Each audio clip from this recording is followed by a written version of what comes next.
Senador Lindbergh, a todos que nos acompanham pela TV Senado, pela Rádio Senado e pelas redes sociais. Esses dias até me disseram, por que você sempre fala o pessoal das redes sociais? É porque o pessoal das redes sociais acompanham a sessão cotidianamente. Incrível como comentam, como discordam, e eu faço questão de cumprimentar a todos que estão no Twitter, no Facebook, enfim, a todos. Cumprimentar novamente os mineiros que estão aqui nos visitando, a todos que estão aqui nas galerias, e aproveitar também para fazer o contraponto à fala do senador Lindbergh, em que pese não seria minha fala essa, mas ele é extremamente provocador, não tem como não fazer esse contraponto. A fala do senador Lindbergh deixou aqui praticamente um cenário de terra arrasada. E para que os nossos alunos não fiquem assustados, não levem em conta isso não, viu? Ele é boa gente, mas às vezes faz essas falas aqui que não correspondem à realidade dos fatos. Na verdade, o presidente Temer não está querendo tirar dinheiro da educação, nem da saúde, nem acabar com o SUS, nem acabar com programas sociais. Na verdade, os programas sociais têm tido até aumento. O programa Bolsa Família recebeu, inclusive, aumento. O que nós temos nesse momento é um novo cenário de responsabilidade com as finanças públicas em que nós precisamos ter um teto de gastos. Na nossa casa ou em qualquer empresa, o orçamento, o planejamento, ele é necessário, senão qualquer orçamento quebra se não tivermos um teto. O Brasil, se tivesse tido um teto de gastos há 20 anos, por exemplo, nós estaríamos num outro momento, porque nós teríamos escolhido prioridades. Eu acompanhei muito bem os 13 anos do governo do PT, e o que ocorreu foi o seguinte: tudo era prioridade, tudo era prioridade. Seria uma maravilha se a gente pudesse tudo ser prioridade, mas acontece que não tem dinheiro para tudo. Quando tudo é prioridade, nada é prioridade. E o que aconteceu foi isso.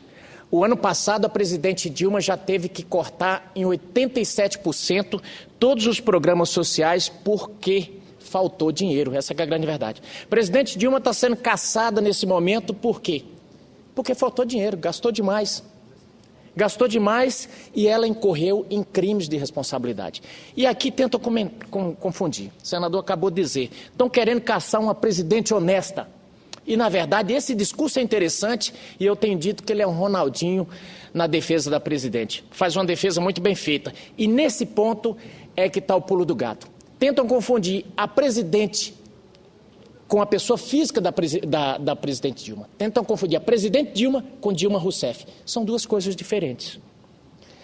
Um crime comum, quando diz a presidente não cometeu crime nenhum, tentam misturar crime de responsabilidade com crime comum. Crime comum é quando o sujeito pega um revólver, chega na padaria e leva a cesta de pão. Ele está cometendo um crime comum. Quando um mandatário, ele comete um crime de responsabilidade, quando ele atenta contra a lei orçamentária, quando ele faz a economia quebrar, ele faz o padeiro quebrar. Ele leva a padaria inteira. O crime comum, ele é punido com prisão. O crime de responsabilidade, ele é punido com a perda do mandato. Damásio de Jesus, um jurista conhecidíssimo no Brasil, ele dizia até o seguinte: crime de responsabilidade não devia nem ser chamado de crime. Ele devia ser chamado de infração administrativa, porque ele é uma infração administrativa. Ele é uma infração política e quem os comete perde o mandato. Bom, o impeachment é um golpe, estão tirando a presidente honesta por causa de 3 decretos e por causa das pedaladas fiscais. Não é um golpe. Não é um golpe. E desde quando o impeachment passou a ser chamado de golpe? Sabe quando? Quando ela passou a ser um processo em relação ao Partido dos Trabalhadores.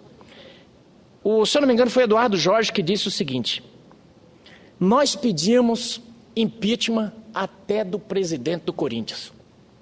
O PT pedia impeachment até do presidente do Corinthians. Isso é uma realidade.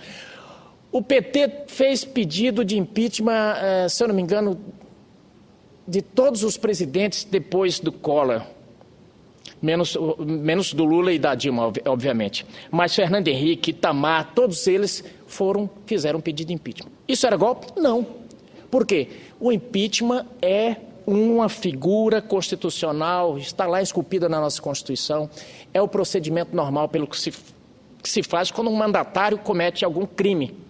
Assim como o processo administrativo é feito para o funcionário, para o servidor público, quando ele comete alguma infração administrativa. Bom, mas nesse momento chegou-se a dizer que, devido a ser um golpe, o presidente Michel Temer, que ora está nesse momento, ele não é uma figura legítima para estar na presidência da República. Bom, primeiro que Michel Temer nada tem a ver com esse impeachment. Num primeiro momento chegou a ser contra. Esse impeachment veio das ruas, esse impeachment veio da pressão popular e o Senado e a Câmara Federal, ele só embarcou nessa ideia de impeachment pela pressão popular. Milhares, aliás, milhões de pessoas foram às ruas protestar. Isso vem desde 2013. E aí me remeto ao que se falava agora há pouco, o senador Lindbergh, a senadora Vanessa e a senadora Gleisi que falou aqui, sobre os protestos que agora esse presidente estaria fazendo repressão aos protestos. Isso não corresponde à verdade. Sabe por quê? A população brasileira vem protestando desde 2013. Na Copa, por exemplo, nas ruas do Rio de Janeiro, várias manifestações foram espalhadas a bomba, a gás lacrimogênio. Não podia protestar dentro dos estádios. Eu me lembro que o PSDB entrou com pedido de liminar para que pudessem protestar, para que pudesse haver o livre direito de manifestação. Não pôde. E por que não podia? Não podia cartaz, não podia nenhuma manifestação, porque, segundo, aí eu vou usar as palavras da presidente Dilma, isso iria contra ao espírito amigável, ao espírito de confraternização e que não era objetivo dos jogos naquele momento. Essa era a grande verdade. Então nem Dilma reprimiu manifestação, nem Temer está reprimindo. Até porque a legislação da Copa, essa legislação que são feitos, esses regulamentos, são feitos com base no que já é tradicionalmente em todos os países. Isso é histórico, que nem eu acabei de dizer há pouco. Atletas perderam medalha já na história olímpica porque fizeram algum tipo de manifestação. Há tempos que nos estádios brasileiros já se vem coibindo o uso de bandeira, o uso de faixa ou qualquer coisa, até para que não se use isso como arma. E eu tenho visto o próprio Supremo Tribunal Federal, naquele momento na Copa, decidiu que era legítimo proibir aquelas manifestações, ressalvando que podia haver o livre direito, a liberdade de expressão.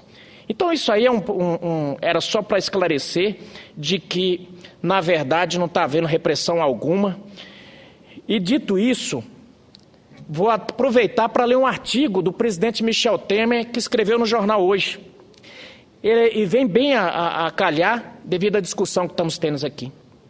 Disse o presidente Michel Temer da seguinte forma: minha formação democrática me impede gestos autoritários, não os praticarei. Michel Temer está no Estadão de hoje. É incrível a vocação centralizadora e autoritária da nossa cultura política. Todos acham que se o Poder Executivo apresentar um projeto de lei, não poderá ele ser trabalhado com o Poder Legislativo. Quantas vezes tenho lido e ouvido, ao mandar projeto ao Legislativo e ajustar os seus termos, que o governo recuou. Grande engano. Vivemos uma democracia, isso significa que o Legislativo, assim como o Judiciário, também governam. O Legislativo não é mero chancelador dos atos do Executivo. Ao contrário, propõe, sugere, acrescenta, modifica. Nos últimos tempos, temos procurado chegar a um consenso sobre a proposta de texto legal com as duas casas congressuais, a Câmara e o Senado. Estabelecemos diálogo na convicção de que assim se exerce o poder popular escrito na Constituição Federal.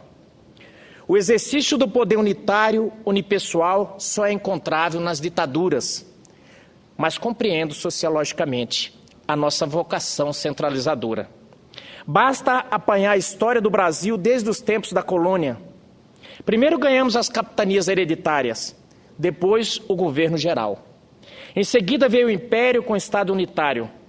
Depois, na República, tivemos um ciclo de 20 a 30 anos de aparente descentralização, seguido de 20 anos de concentração.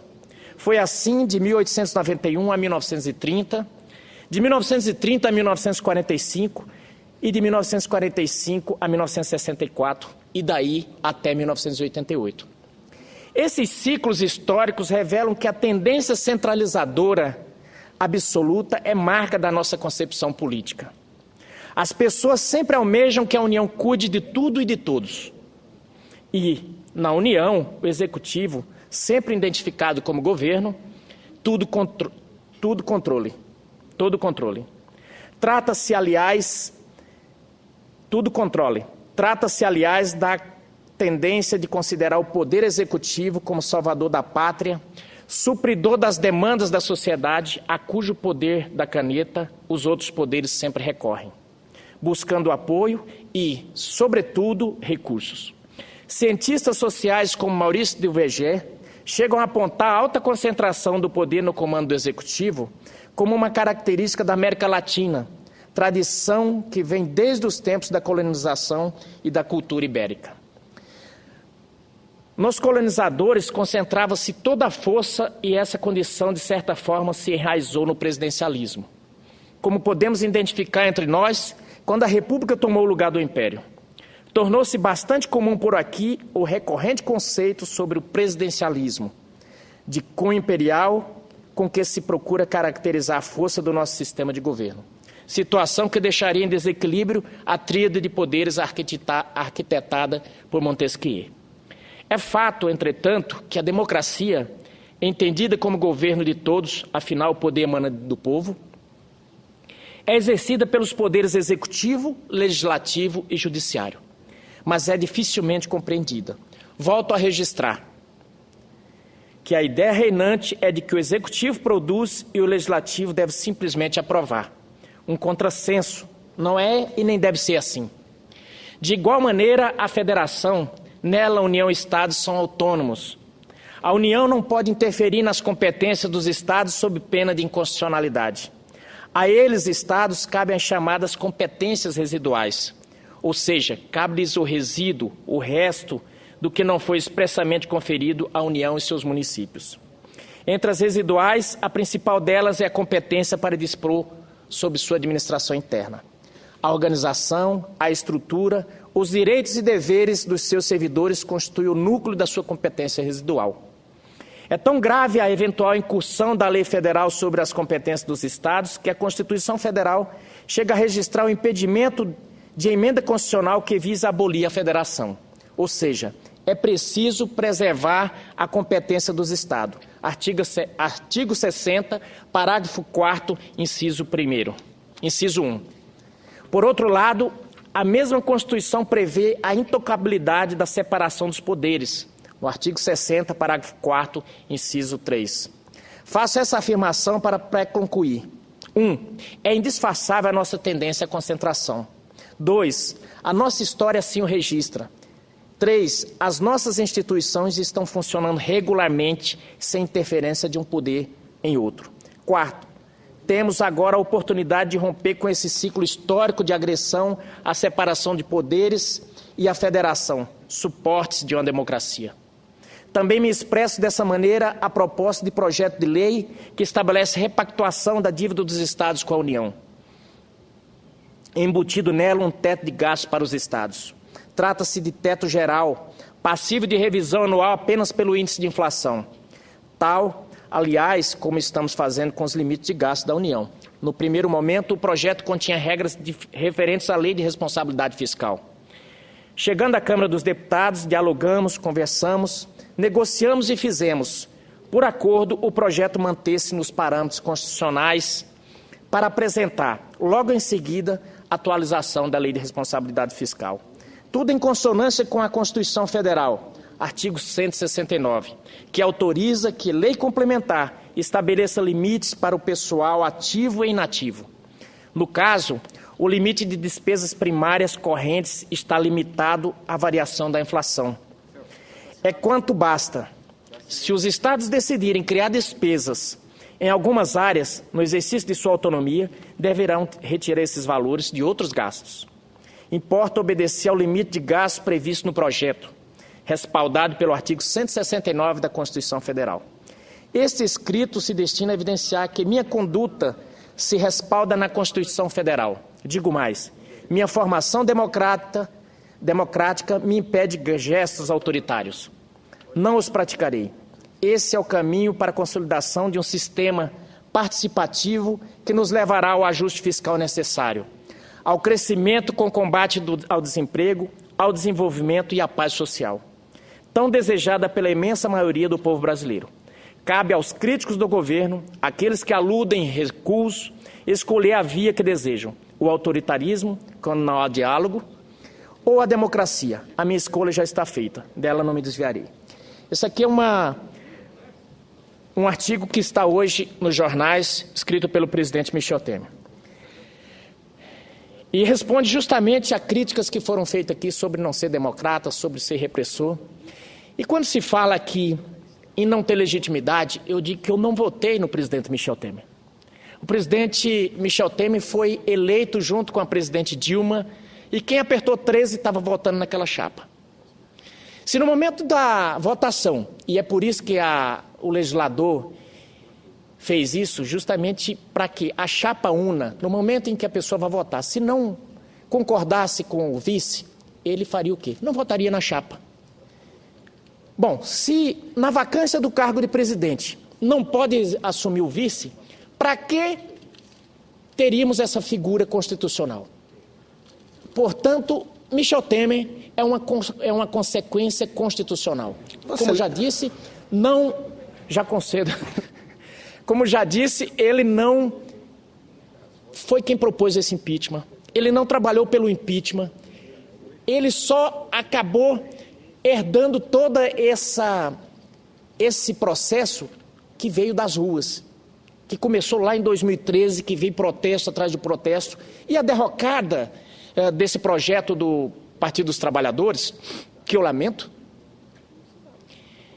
ele foi de uma implosão interna de grupos que se derrotaram. Cito aqui um caso do meu estado de Mato Grosso. O estado de Mato Grosso tinha uma senadora combativa, se chamava Séries Secharenko. A senadora Séries fez um mandato extraordinário aqui no Senado Federal. Era candidata nata à reeleição no Senado. Sabe o que o PT fez? Destruíram a candidatura dela para colocar um sujeito que era agradável à cúpula do Partido dos Trabalhadores. Implodiram o PT no Estado. Aliás, agradeço muito isso ter acontecido, porque se não fosse isso, eu não estaria aqui agora, porque foi devido a essa implosão que acabamos nos elegendo a chapa do senador Pedro Táxi, e hoje ele é governador do Estado e eu estou aqui como senador. Mas se não tivesse ocorrido essa implosão, Séries era senador hoje aqui. Aliás, hoje candidata a prefeita em Cuiabá por outro partido. E muitas outras brigas internas dessa acabaram implodindo o projeto do Partido dos Trabalhadores. Porque eu digo, ninguém destrói ninguém na política. Ninguém destrói ninguém. As pessoas se constroem e se destroem pelos seus próprios atos. E foi isso que aconteceu. A presidente Dilma acabou se destruindo pela falta de relacionamento, pela dificuldade em conduzir as coisas, por tudo que aconteceu. E óbvio, aí diz, olha, os jornais não publicaram nada sobre a questão do Temer. Publicaram. Publicaram também, a revista Isto É deixou bem claro que a presidente Dilma tinha recebido 12 milhões no Caixa 2. Pouco se falou, a oposição aqui nem levantou isso. Saiu em umas revistas e ninguém se levantou. Justamente, sabe por quê? Porque se tratava de delação. E não fazemos prejulgamento. Isso ainda ia ser apurado, e isso nem está na pauta de impeachment. Não se caça presidente por isso. Aliás, a própria presidente e seus defensores disseram muito bem que ela não poderia responder por fatos ocorridos antes do mandato. Mas faz parte desse debate. Eu quero conceder a palavra ao senador Lindbergh. Não, eu não quero atrapalhar muito no pronunciamento de Vossa Excelência. Mas primeiro dizer o seguinte. Primeiro, o Temer, diferente do Itamar Franco, eu fui presidente da UNE naquele período do impeachment do Collor. E nós estávamos fazendo manifestações gigantescas nas ruas. E eu tentei conversar com o então vice-presidente Itamar Franco, que respondeu, sabe de que forma, Fernando Medeiros? que ele tinha responsabilidade institucional como vice-presidente da República e que não poderia encontrar ali o presidente da UNE. O presidente Itamar Franco ficou completamente recolhido. A postura do Temer é completamente diferente. Foi uma postura traiçoeira, fazendo negociações. Eles já diziam, era como vice-presidente da República, se eu for eleito, você vai assumir tal cargo. Era isso que aconteceu. Então, primeiro, não venha... Ele conspirou abertamente, de forma traiçoeira, contra a presidente e a sua companheira de chapa. Isso não é nada de republicano que foi feito. Segundo, eu quero entrar aqui num debate de mérito, porque não tem jeito, a gente vai ter que entrar no debate de mérito. Essa PEC 241, você leu, Vossa Excelência leu o pronunciamento, um artigo assinado pelo presidente interino Michel Temer. Essa PEC 241, ela acaba com a vinculação constitucional de recursos para a saúde e educação. Está na PEC, as pessoas têm que ler. Então eu estou insistindo nisso porque hoje o governo federal é 18% de educação, 25 estados, 25 municípios. Eles botam lá na lei. Agora, você tem dois tipos de gastos. Os gastos primários, que os grandes orçamentos são previdência, 500 bilhões, saúde e educação, algo em torno de 100 bilhões, e no outro lado o pagamento de juros. Nessa parte aqui ninguém quer colocar limite. Então eu só queria, senador Medeiros, nós temos uma postura de respeito, temos posições divergentes, mas eu respeito muito Vossa Excelência, porque Vossa Excelência é um senador batalhador, está aqui, bota a cara, como tem muitos outros que não fazem isso, Vossa Excelência faz isso, merece o nosso respeito, mas eu acho que mais à frente a gente vai ter que aprofundar esse tema. Eu já citei esses números, mas é o seguinte, os cortes vão ser gigantescos.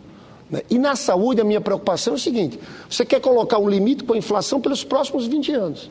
Nós vamos ter envelhecimento da população. O que é que isso significa?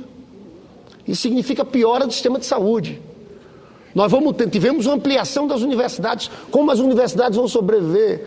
Essas são questões muitíssimo importantes, que eu acho que os senhores depois vão ter que entrar e aprofundar nesse tema, porque, volto a dizer, se essa PEC 241 for aprovada, nós estamos destruindo tudo que construímos em termos de educação e de saúde pública no nosso país.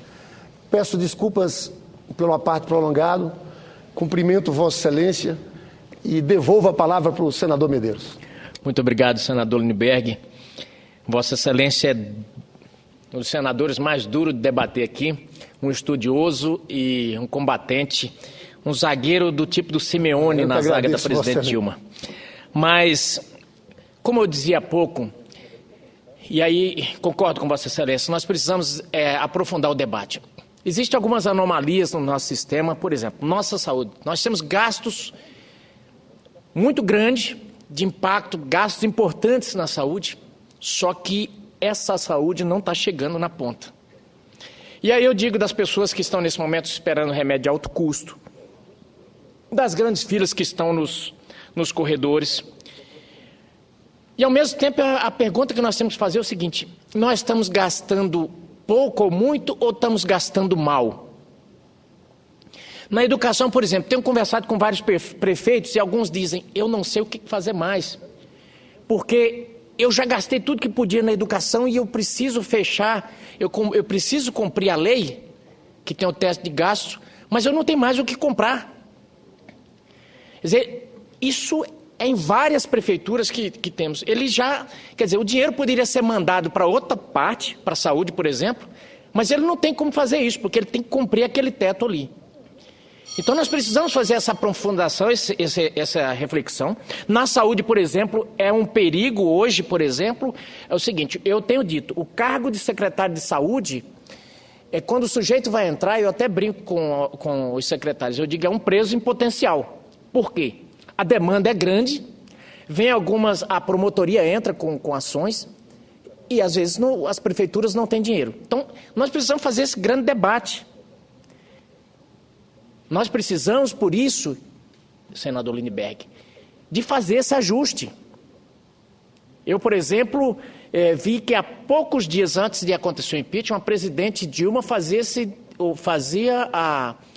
justamente um chamamento para a reforma da Previdência. Quer dizer, nós vamos ter que enfrentar essas questões. O país, ninguém discorda, está sob uma profunda crise econômica e nós precisamos fazer uma grande discussão nacional sobre que gastos vamos ter, a qualidade desses gastos e como vamos fazer.